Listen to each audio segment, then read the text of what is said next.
paz do Senhor Jesus, meus amados irmãos. É com muita alegria, com muita honra que a gente está aqui iniciando hoje mais uma Sala Abraão Digital. Mais uma videoaula que vai subsidiar os nossos amados irmãos em alguma coisa, vai te ajudar para a nossa aula e melhor preparar a nossa aula da escola dominical. Pois bem, esse trimestre ele tem sido uma bênção para nós, né? Porque estamos falando dos ataques contra a Igreja de Cristo. E nós, como Igreja de Cristo, devemos ser verdadeiros atalaias, vigilantes, que estão atentos aos ataques do inimigo, preparando-se para uma grande batalha. Pois bem, as sutilezas de Satanás nesses dias que antecedem a volta de Jesus Cristo. O inimigo vem de mansinho, com sapatinho de algodão, vem de um jeito que quase ninguém percebe e ele vai entrando, quando menos espera, já fez aquele estrago total. Por isso, como Igreja de Jesus Cristo, devemos estar atentos às sutilezas do inimigo e combater o mal com a palavra do Espírito, a palavra do Senhor. Então é muito importante esse trimestre a gente estar atento, né, a todas essas aulas que estaremos aprendendo. E hoje falaremos da lição de número 6, que é a sutileza das ideologias contrárias à família. Ei, estamos vivendo dias em que as famílias estão sendo bombardeadas. A ideia é que haja uma destruição do padrão divino para com a família. Então o tema de hoje ele é bem atual, né? Que é a sutileza, o inimigo chegando de mansinho através de ideologias contrárias à família. Veremos aqui que família é um projeto de Deus, os fundamentos da família cristã, a sutileza da nova configuração, e aqui está o problema, querem uma nova configuração de família e princípios bíblicos para uma família sólida, bem estruturada, que isso vai refletir numa sociedade sadia. Então o assunto de hoje está muito bom e nós vamos aprender coisas importantíssimas para proteger a nossa família. Pois bem, palavra-chave, obviamente, família, né? E segundo o dicionário Oxford Languages, né, o dicionário diz que família é um grupo de pessoas vivendo sob o mesmo teto. Especificamente o pai, mãe e filhos. E se perguntar para qualquer um, e até mesmo uma criança, ela vai saber que o que é família? Ela vai apontar para o pai e a mãe. Então já está incutido em nossas mentes o que é família, porque todos nós vivemos em família. Aliás, a família é essa base da sociedade, né? Pois bem, família, um projeto de Deus. Ora, meus amados, Deus que é o conhecedor, o que sabe todas as coisas, é o onisciente, ele sabe tudo. Ele é sempiterno, é o Deus da eternidade passada, o Deus da eternidade futura. Esse Deus, que é o Todo-Poderoso, Criador dos céus e da terra e Criador do homem, esse Deus maravilhoso, meus amados irmãos, ele projetou, arquitetou a família no princípio. E hoje vem um grupo pequeno de pessoas querendo dizer que o que Deus fez não foi correto. A forma que ele projetou não foi a mais correta. E aí querem ditar as suas próprias regras, dizendo que esse é o padrão mais correto, que nós vamos ver daqui a pouco. O que eles estão colocando, né, goela abaixo, né, na sociedade. Portanto, Deus, desde o princípio, né, ele criou o homem.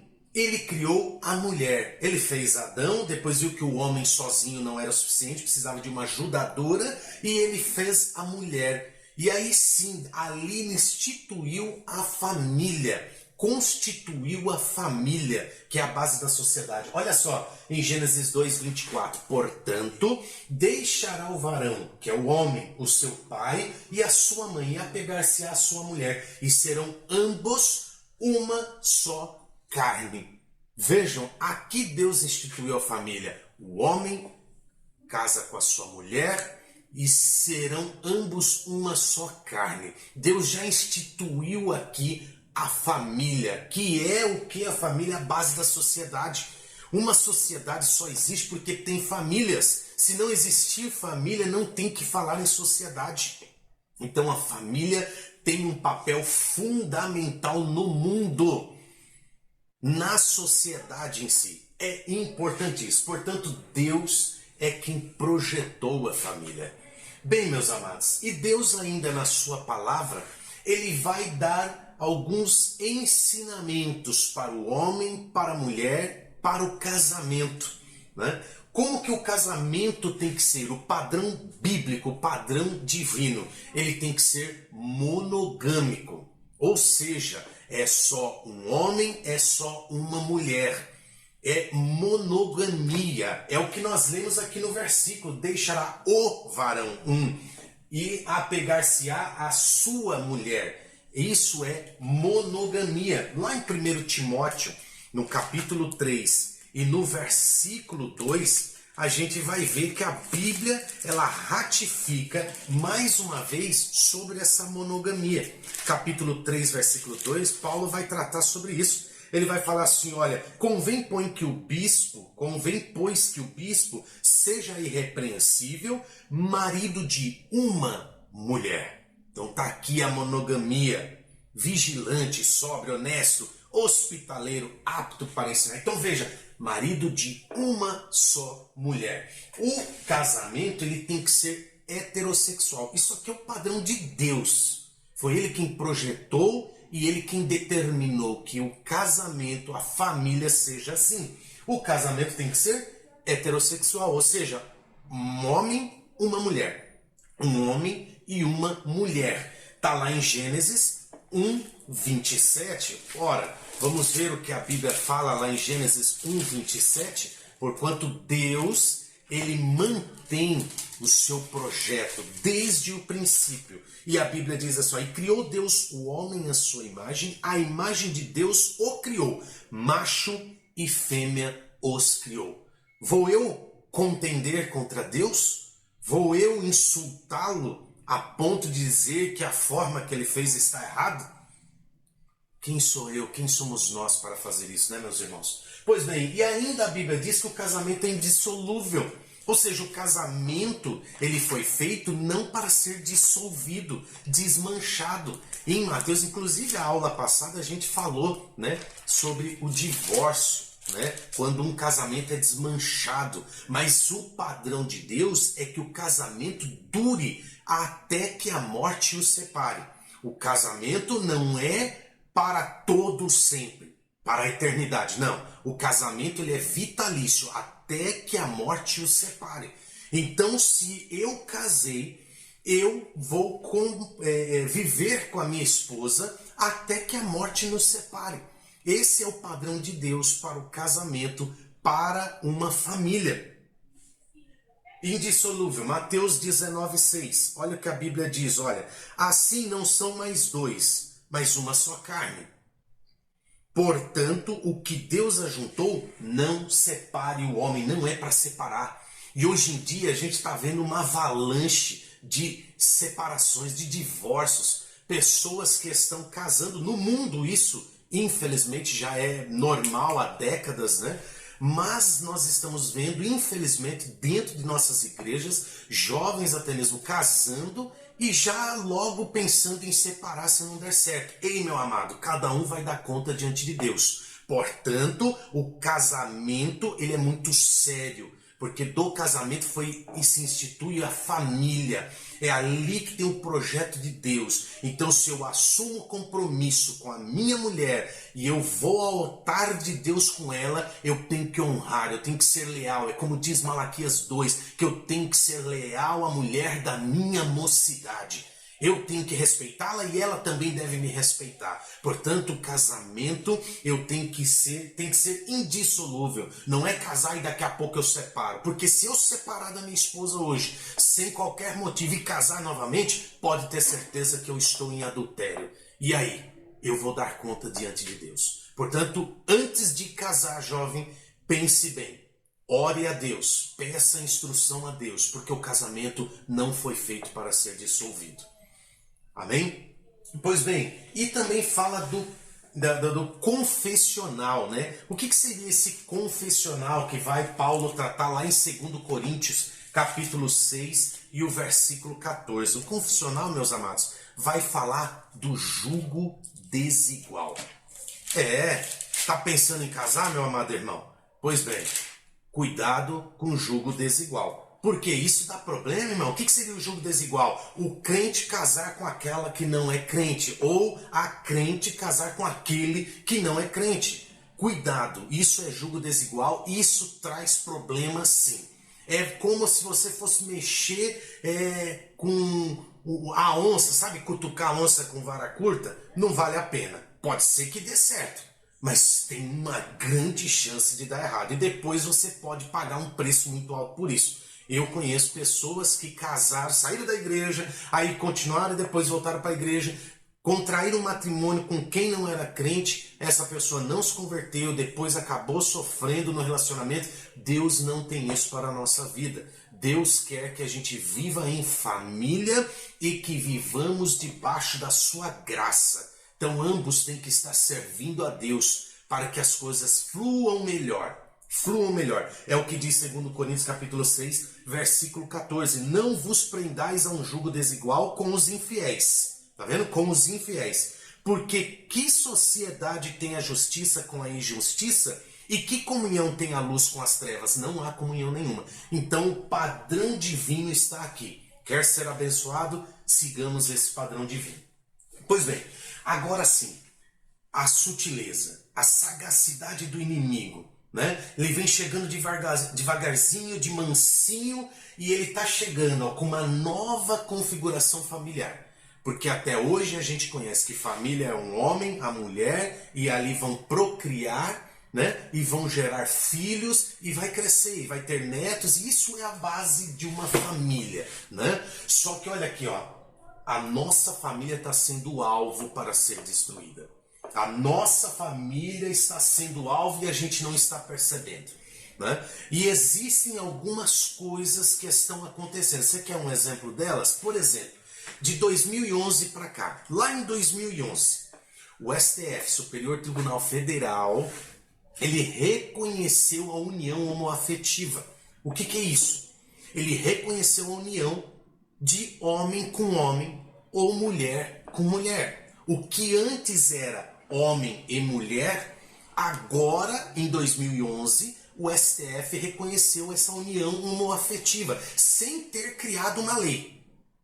Simplesmente ele reconheceu que existe agora a união homoafetiva. Naquele mesmo ano, no final do ano de 2011, o Superior Tribunal de Justiça, o STJ, ele reconhece agora o casamento homoafetivo.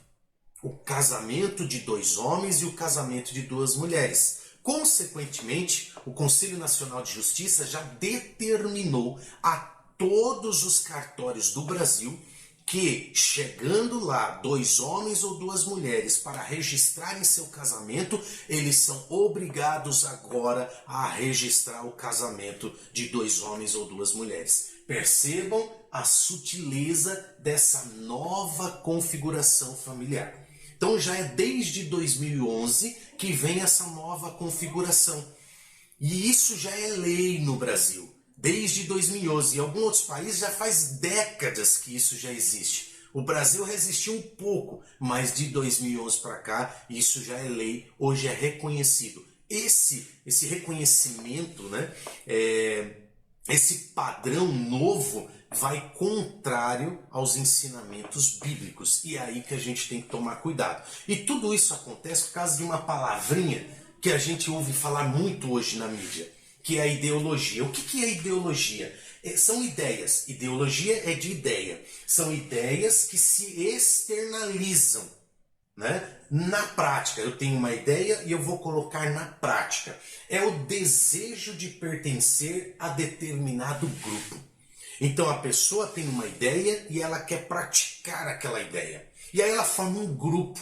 E aí sim, aquele grupo tem a sua própria ideologia. A gente tem hoje várias ideologias, ideologia política, que tem aquele grupo político que fala aquela linguagem. Nós temos ideologias econômicas, grupos separados que falam da economia. Nós temos a ideologia cultural, ideologia moral, ideologia religiosa, né? Então você vê que tem ideologias que falam da religião de uma forma, outros falam de outra. Então existe essa ideologia. E só para os senhores terem uma ideia, essa palavra ideologia ela aparece pela primeira vez em 1801 pelo filósofo francês Antoine Louis Claude Destutt-Tracy. Ele cria um livro, né? O livro dele chamado Elementos de Ideologia, aparece aqui pela primeira vez essa terminologia. E ali ele vai tratar, né, de um estudo científico das ideias.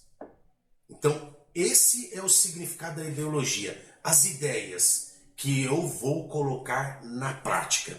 E aí existem os grupos formados com essas ideias. Ok. Existe, né, e a gente ouve muito falar da ideologia de gênero, né, que é tão falada na mídia. Entre essas ideologias, criaram também recentemente, né, a teoria de gender queer. O que é chamada essa teoria de gender queer ou gênero de queer, né? Hoje está falando muito de queer. Se você ouviu falar disso daí, ó, cuidado, a sua família continua sendo o alvo. Esse queer, meu amado irmão, ele quer dizer o seguinte: independente do sexo que nasceu, não importa o sexo que a criança nasceu, quando ela crescer, ela vai decidir se ela será homem ou mulher ou se ela vai ser os dois. Então esse queer é isso que ele quer dizer. Quando você ouvir falar de queer ou gender queer ou gênero de queer, saiba que é isso. A ideia é que a criança ela nasce e não se preocupe com o sexo dela. Não importa o gênero que ela nasceu, se menino ou menina. O que importa é que quando ela crescer, ela vai decidir se ela vai querer ser homem ou vai querer ser mulher, ou ambos. Olha que situação. Olha como que isso vai contra a palavra de Deus. Porque Deus fez macho, Deus fez fêmea. E o homem quer mudar o natural de Deus. Olha só que ponto. Então, por isso que a família está sendo o alvo. As nossas crianças estão sendo o alvo nas escolas. Porque é lá que estão querendo colocar a goela abaixo, né? É lá que estão querendo ensinar as nossas crianças essas ideologias. E muitas das vezes você ouve falar, mas estamos sendo homofóbicos, não estamos respeitando essas pessoas. Ora, eu respeito, nós respeitamos. Você quer ser desse jeito? O problema é seu. Siga o seu caminho. Mas eu também quero ser do meu jeito. Portanto, respeite. Não queira impor goela abaixo aquilo que você também não aceita que eu coloque goela abaixo. É muito simples, direitos iguais. Mas esse pequeno grupo quer mudar toda a sociedade. E aí começam os conflitos, né? Aí começam os problemas. É por isso que você começa a ver, muitas vezes isso desgasta. Aí tem hora que você fala, ora vem, Senhor Jesus, leve logo a sua igreja. Que Deus tenha misericórdia, irmãos, de nós. Que Deus tenha misericórdia desse povo, dessa nação, dessas pessoas. Porque, olha, só Ele mesmo para ter misericórdia. Pois bem, como se não bastasse, eu falei das crianças, estão falando de linguagem neutra de gênero. O que seria essa linguagem neutra de gênero? Querem mudar o gênero de palavras que são masculina ou feminina para um gênero neutro comum. Por exemplo, menino ou menina não é para existir mais, é mudar para meninês. Então eu não vou falar o menino, a menina, vou falar menine. Olha só que ponto. A ideia deles é trocarem os artigos que definem o homem ou a mulher, o masculino ou o feminino, por X, E ou arroba. Inicialmente eles começaram com o E, mas futuramente a ideia é trocar pelo X ou pelo arroba, para ficar algo mesmo bem assim, não dá para saber, não definido. Essa é a ideia. Só para os senhores terem uma ideia, final do ano passado de 2021, lá em Rondônia, no norte do nosso país, foi criada uma lei proibindo essa linguagem neutra de gênero nas escolas públicas ou particulares, em concursos públicos ou em materiais didáticos. Criaram a lei. Opa, então é proibido isso, porque isso quer mudar a língua portuguesa. Isso é pôr goela abaixo, isso é um problema. Só que esse ano o STF, ele entraram com ação, lógico, né, devido a essa lei. E o STF, o que ele fez? Ele suspendeu essa lei de Rondônia, através de uma liminar. Portanto, temporariamente, Rondônia não pode proibir a linguagem neutra de gênero lá no seu estado. É claro que isso ainda vai dar muita discussão, isso vai gerar, vai ter julgamentos, vai dar pano para manga, os senhores podem ter certeza. Mas olha como que a família, no padrão de Deus, está sendo sufocada. É como eu disse, você quer ter um comportamento diferente? Não tem problema nenhum, eu te respeito. Eu te respeito porque você quer ser diferente dos padrões bíblicos, mas não queira impor isso na nossa vida, na nossa sociedade. Porque aí são esse grupo, pequeno grupo de pessoas que estão sendo intolerantes com a maioria. Olha só que ponto que a gente chega. Pois bem, é por isso que eu coloquei essa foto. Proteja a sua família, irmão. Proteja a sua família, minha irmã. Por quê? Porque é o nosso bem maior. E o próprio Deus, né, ele dá diretrizes para o homem, a mulher, os filhos, como que deve se comportar para viver bem, viver em família, no padrão divino. Por exemplo, ao homem, né, recomendações bíblicas à família. Ao homem, lá em Efésios 5:25, a Bíblia diz assim, ó, vós maridos, amai vossa mulher como também Cristo amou a igreja e a si mesmo se entregou por ela. Assim devem os maridos amar a sua própria mulher como o seu próprio corpo. Quem ama a sua mulher, ama-se a si mesmo. E olha o que diz Colossenses 3,19. Maridos, ame cada um a sua mulher e não a tratem com amargura. Por que eu deixei esse versículo aqui? Porque quando vai tratar da mulher, o Efésios capítulo 5, verso 22 e 24, ele vai falar que a mulher tem que ser sujeita ao vosso marido. E irmão, sujeição ou submissão aqui da mulher ao homem não é escravidão. É ela tratar o homem com respeito, ela tratar o homem como cabeça da casa. Porque o marido é o cabeça da mulher, como também Cristo é a cabeça da igreja, sendo ele próprio o salvador do corpo. De sorte que assim como a igreja está sujeita a Cristo, assim também as mulheres sejam em tudo sujeitas a seu marido.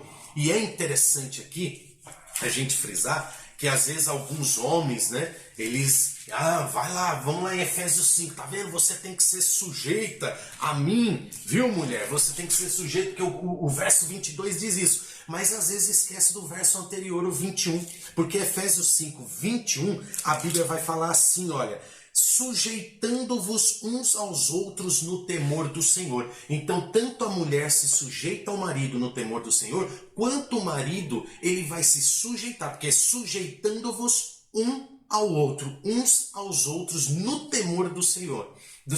Porque se eu amo a minha esposa, eu não vou tratá-la como escrava, eu vou tratá-la com respeito, eu vou dar a minha vida por ela. Então ela não vai se sentir pisada por mim, menor que eu, jamais, porque eu vou tratá-la com igualdade, com respeito, com amor, como Cristo amou a sua igreja. Pois bem, aí vem os filhos, e vós filhos, né, para viver bem em família. Efésios 6, 1 ao 3. Vós filhos, sede obedientes a vossos pais no Senhor, porque isto é justo. Honra teu pai e a tua mãe, que é o primeiro mandamento com promessa. Se o filho honrar o pai, honrar a mãe, a Bíblia diz o quê? Que você viverá muito tempo sobre a terra. Prolongará os seus dias nessa terra. Então, filho obediente, maravilha. Desobediente, jamais. Então, esse é um mandamento com promessa, de que o filho terá uma vida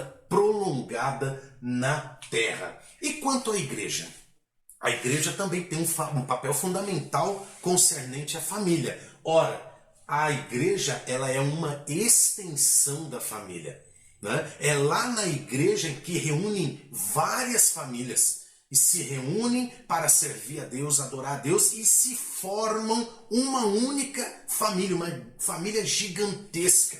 E a família e a igreja ela tem um papel fundamental, porque é lá que as famílias são curadas. É lá que as famílias se reúnem e são curadas, recebendo o que? O remédio que é a palavra de Deus. E, consequentemente, a sociedade também é curada. Então está aqui a nossa família se reunindo na igreja com outras famílias, formando uma grande família, um grande corpo, né? E isso reflete numa sociedade sadia. Por isso, meu amado irmão, que eu oro a Deus, né? Peço ao Senhor Deus que Ele proteja a tua família, que Ele proteja o teu lar, que Ele te dê sabedoria. Não desista dos seus, jamais. Embora estamos vivendo uma avalanche de informações deturpadas que querem destruir o padrão bíblico, o padrão de Deus da família, você tem responsabilidade sobre a sua família. Proteja,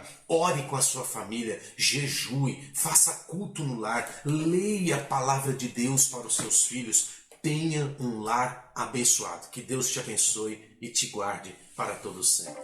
Amém.